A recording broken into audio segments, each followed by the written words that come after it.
Hello, it's Vanessa Aitken here. The purpose of this recording is to give you an opportunity to revisit the content that was presented on the 20th of July. Within this presentation, we are looking at a number of things. We're looking at thought and how thought creates feelings of stress and how thought also creates feelings of calm.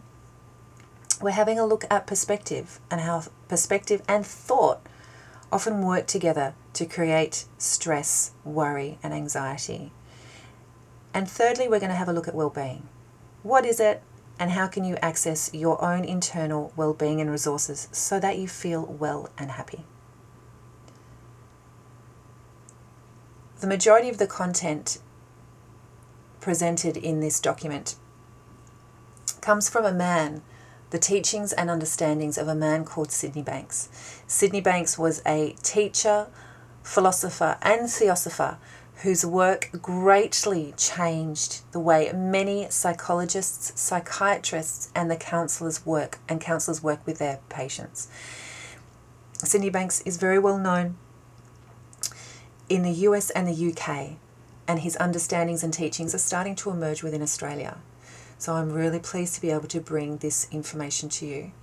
Sydney Banks's work is being used in psychiatric hospitals, in prisons, in juvenile prisons, in homeless shelters, and in alcohol and drug rehabilitation centres.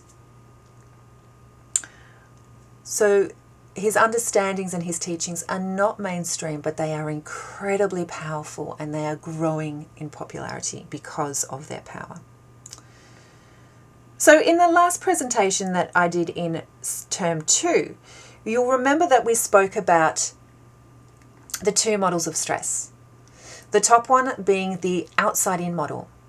And this model maintained that stress particles float around people, situations, events, and things. And that when we go near these situations, people, events, or things, we catch stress, much like you catch a cold or flu virus. And this is called the outside-in model. So the things out there make me feel stressed inside. And this is the traditional model of stress. This is what most people believe is the cause of stress. You'll remember that we then spoke about the true model of stress, and that is the diagram below. And you'll see that the stress particles are no longer floating in the air. They're actually in the thought bubbles. And this true model of stress shows that we don't catch stress or worry from outside people, events, or situations. But this model shows that whatever anxiety or stress you and I feel is generated inside our minds by how we think about those outside situations, people, or events. And this is called the inside-out model. So how I feel on the inside determines what the outside looks like. And that is the true model of stress. You'll remember that we also spoke about focus and how what you focus on is what you get, to the exclusion of all else. And that what you focus on grows. So if we focus on stress, we will see more stress. We will feel more stress. If we focus on hate, that is what we'll feel more of, and we'll see more evidence of hate. Conversely, if you focus on where you do well, you will see more evidence of where you do well, because what you focus on is what you get, to the exclusion of everything else. And then you'll remember that finally we spoke about gratitude and how the US military used gratitude to prevent PTSD, anxiety, and depression. And they did this by utilizing what's called the good bits. So each day they recall 3 good bits that happened to them in the day. They don't have to be big, they can be small. Perhaps it was an amazing sunset, perhaps they got their favorite dinner, perhaps they got to Skype home. Small things, because it's these small things that make up our day. And often they go unnoticed. So it's about training the brain to look for the small good bits that actually do happen day in, day out. And this cultivates a more positive mind, a calmer mind, a more optimistic mind. But let's get into our content of this presentation. First up, let's have a look at thought. What is thought? Well, thought is the power to evaluate, imagine, and remember. And thought in this context is the creative force that directs us through life. And it's how we experience life moment to moment. Now, what does that even mean? You will remember from the first presentation where feelings come from. All feelings come from a thought. You cannot have a feeling without first having a thought. So if you're feeling angry, it's only because you've had an angry thought, and that angry thought creates an angry feeling. If you're feeling stressed, it's only because you've had a stressful thought, and that stressful thought creates a stressful feeling. So thought in this context is how we experience life moment to moment, because you're only ever going to feel / experience what you're thinking about. I'll say that again. You're only ever going to feel what you are thinking about. So that is why thought is how we experience life moment to moment. And thought is what directs us through life, because we are thinking 24/7.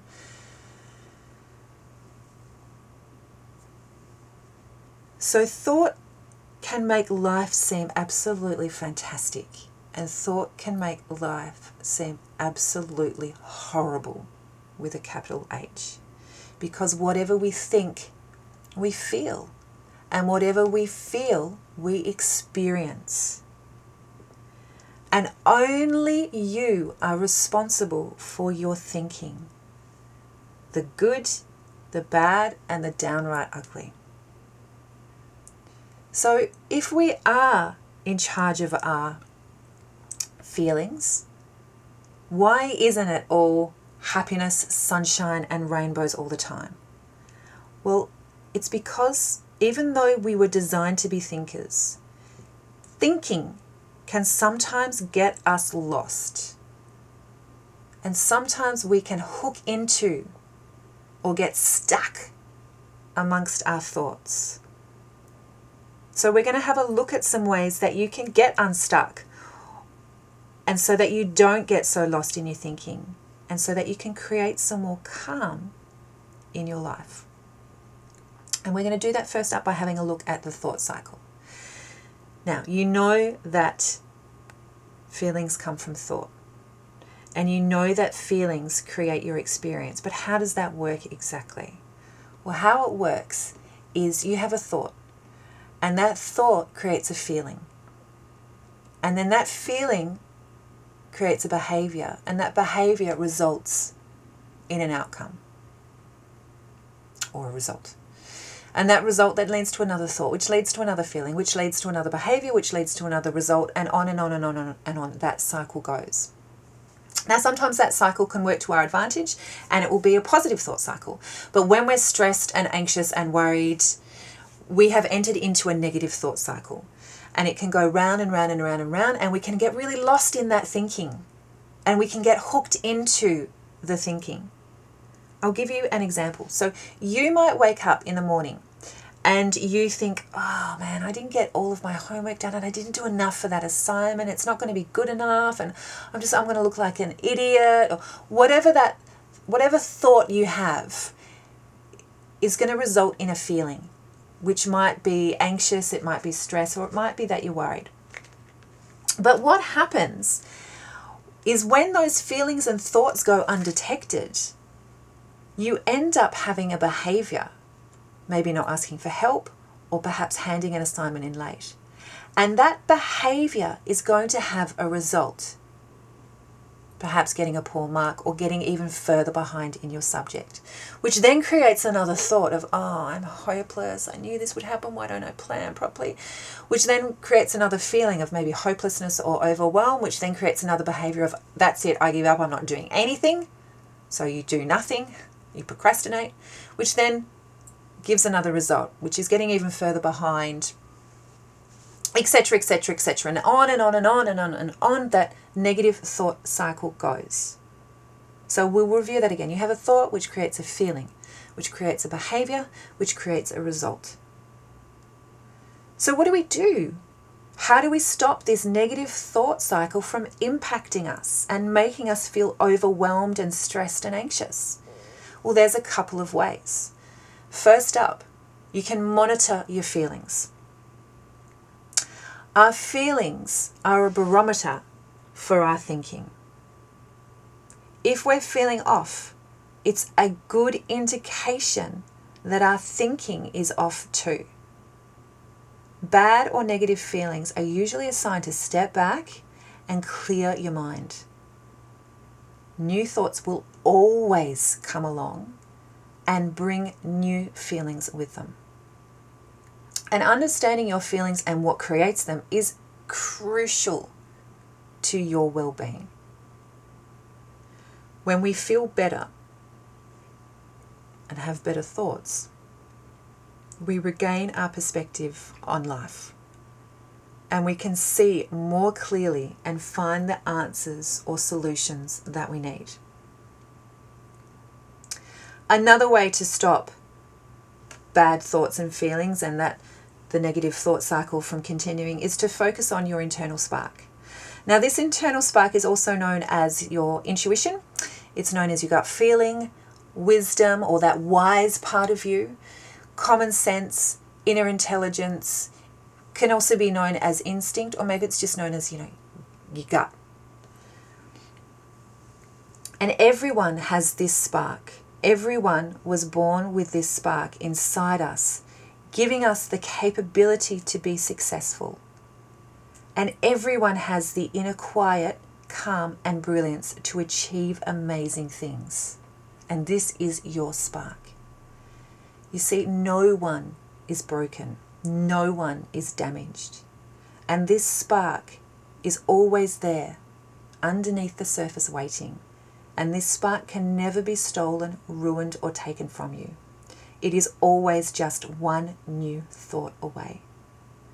And by understanding this, by understanding that you have this internal spark, it allows you to take a step back, quiet the mind, and have that spark come through.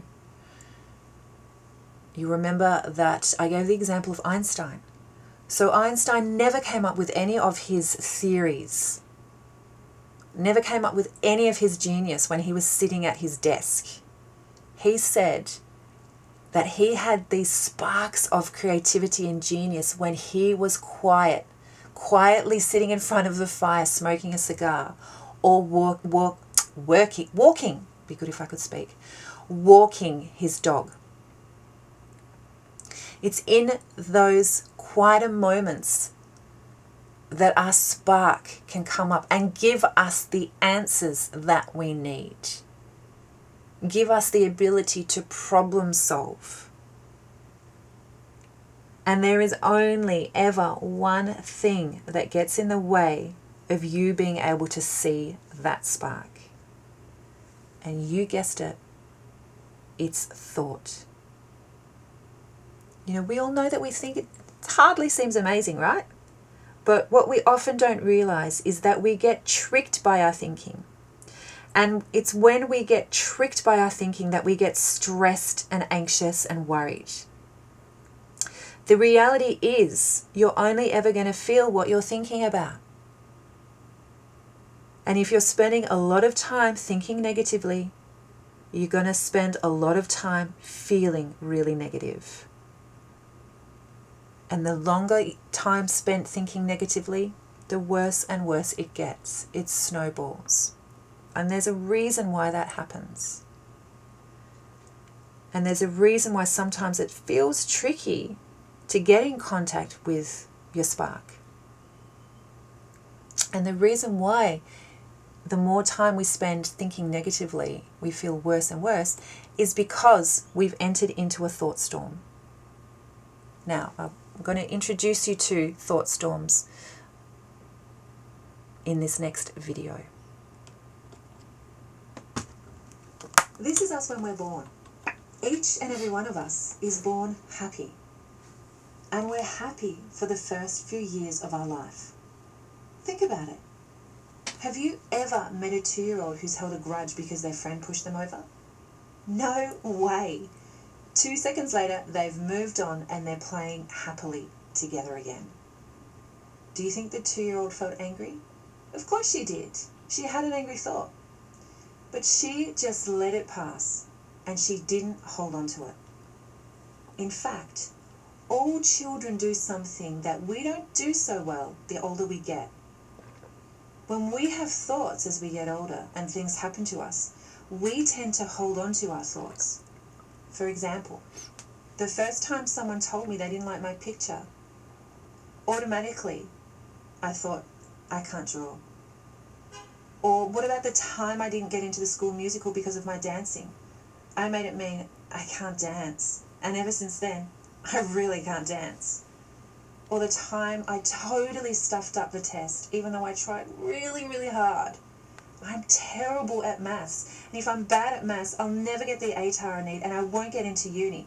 And if I can't get into uni, then I'm destined to be unsuccessful and everyone else will do well and my friends will just think I'm a total loser. And it will be just like every other time. Just like that time that I broke up with someone. No one ever stays around. There must be something really wrong with me. I'm a total joke. Why does all this bad stuff happen to me? It's because I don't know what I'm doing and I'm hopeless. I guess I'm just not going to achieve much. My life totally sucks and it's not going to get any better than this. Wow. Look at that thought storm. Look at all those thoughts from past experiences and future worries cluttering my mind. Unlike the 2-year-old, I've held on to those thoughts for a really long time. How can any other thoughts possibly get through? It's way too crowded. And when we hold on to those thoughts, no other thoughts can get through. And we become really unhappy, sad, worried, depressed, or anxious. But there's something the 2-year-old did that we should really think about doing. You see, thoughts are designed to come in and just pass by. They're not designed to stay there. They come in and they go out. They come in and they go out. And it's not bad to have a thought. And it's not even bad to have a negative thought or think something negative. But when we hold on to it, we don't let our mind clear. What we need to do is just let these thoughts pass on through. Because when we let these thoughts pass, our mind clears. And when our mind clears, we feel happier and new and helpful positive thoughts come in. Like, life is actually pretty good. I can actually do this. You see, there is always a new thought waiting for room to come through. And when your mind clears, you'll see your spark inside.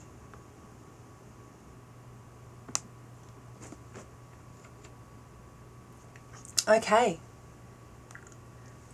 And sometimes even though we know that we've created a thought storm, now you know how a thought storm is created, sometimes we can still find ourselves in the middle of one. How do we stop that?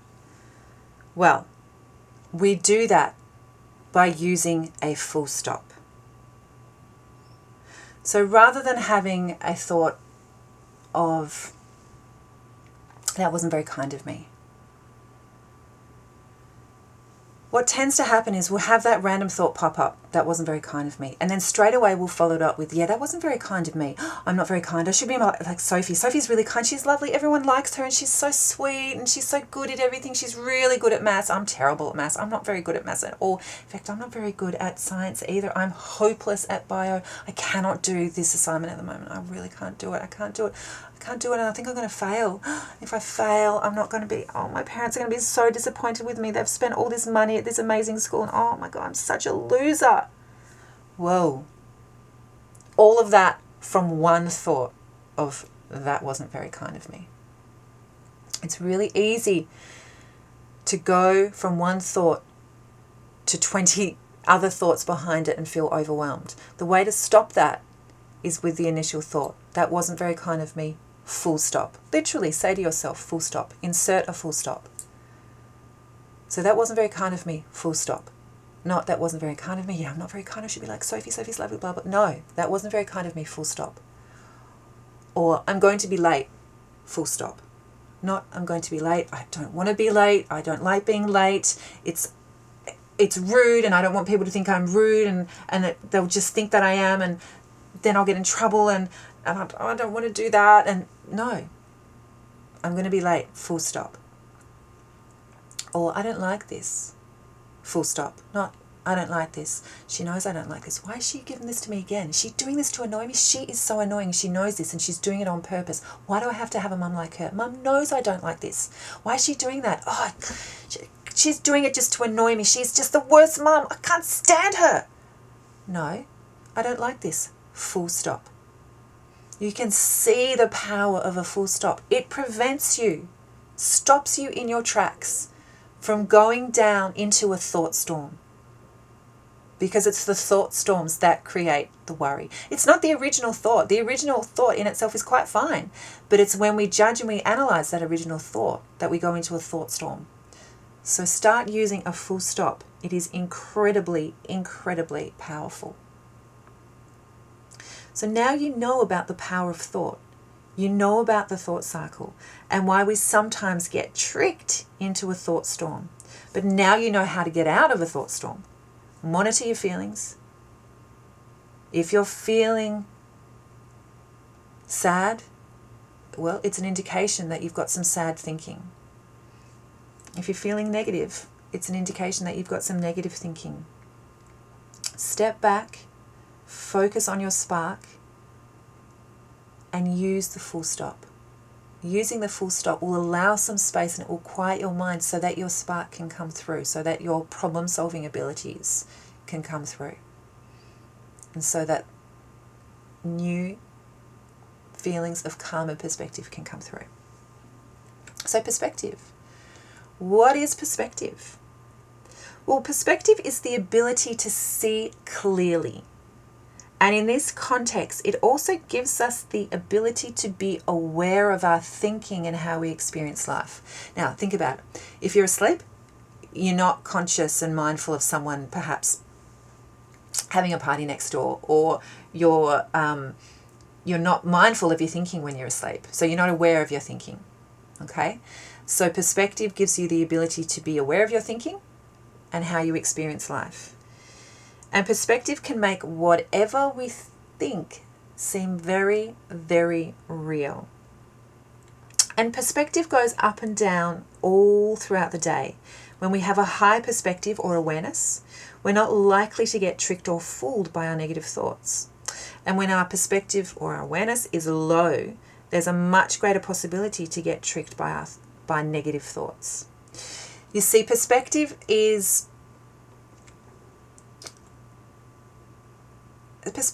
a bit like an elevator in a high-rise apartment.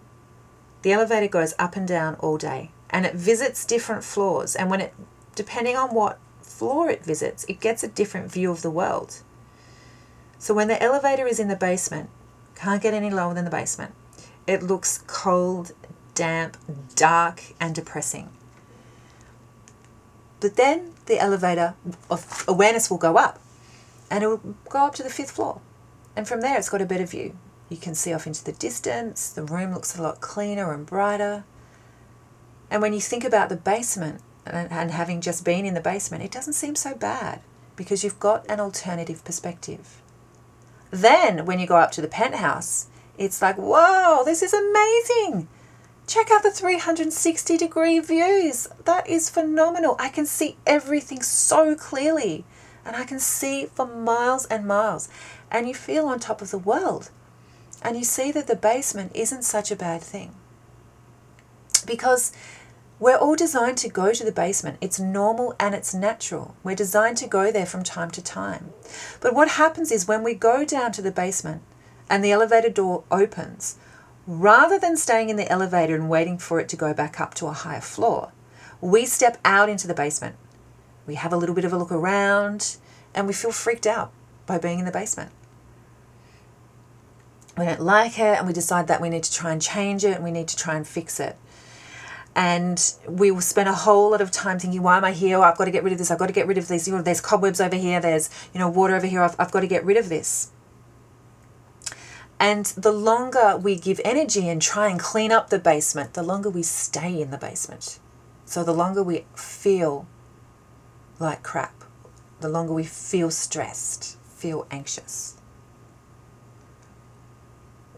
And when we're in the basement, our thoughts are not reliable sources of information, and we cannot take them as fact or as truthful.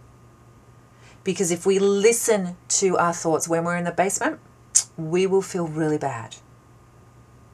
And we start to doubt ourselves, and we start to get stressed and panicky. We are better off to just wait inside the elevator, know that we're temporarily visiting the basement, and that soon enough we'll go up to another floor. When you have all experienced this, you might be feeling a little bit flat, and someone says, yeah, you probably shouldn't have done that. And because you're in the basement, you'll have a negative thought like, yeah, you shouldn't have done that. Why did you do that? Oh, I so shouldn't have. Oh, I'm an idiot. Oh, no. Oh, I feel so bad now. How am I going to? Oh, no, I'm such a bad person. That's terrible. And you will treat these thoughts as reliable sources of information. They are not. Another time, when you have a higher perspective, someone might say to you, yeah, you probably shouldn't have done that. And you say, yeah, maybe I shouldn't have. Anyway, let's go out. You don't take your thoughts so seriously in that high perspective. So when you're in the basement, when you have a low perspective and you're feeling anxious and you're feeling stressed and you're feeling overwhelmed and you're feeling like you don't know what you're doing, remind yourself, hey, I'm in the basement right now. Sure, I don't like it, but what I know is that when I'm in the basement, I can't take my thoughts seriously. I gave the example of my stepfather, classic 1967 Ford Mustang. If he wakes up in the morning with a low perspective, he hops into the car and he just thinks, this is a clunk of a car. It's got a clunky gear stick and really heavy steering wheel, and it's a bomb. I've got to get rid of it. It's a waste of time and money. It's a bomb. And then later in the day, when his perspective is higher, he'll look at that car and say, this is magnificent. What a magnificent car. It's a total classic. Not many people have this kind of car. How lucky am I? Same car, same situation, same day. The only thing that has changed is his perspective. And you might have this at school. So you might get to the middle of the day and all of a sudden your perspective just drops and you think, I hate this school. They expect me to do so much. I hate this stupid uniform. It's the worst possible colour on me. And my teachers are always on my case. Then later in the day, your perspective will go up and you'll be thinking, I'm really lucky to go to this school. It's setting me up really well for my future. And the teachers really do care about how I'm going. I'm actually really glad that I go here. Same school, same uniform, same day. The only thing that has changed is your perspective. So knowing that your perspective goes up and down means you don't get freaked out when it actually goes down, because it is designed to go down. And wanting to have a perspective that's always up is like saying, well, I'll breathe in, but I'm not breathing out. No, it doesn't work like that. You breathe in, you breathe out. Your perspective goes up, it goes down. It's just par for the course of being human. And the more we understand that, the less freaked out we get when our perspective does go down.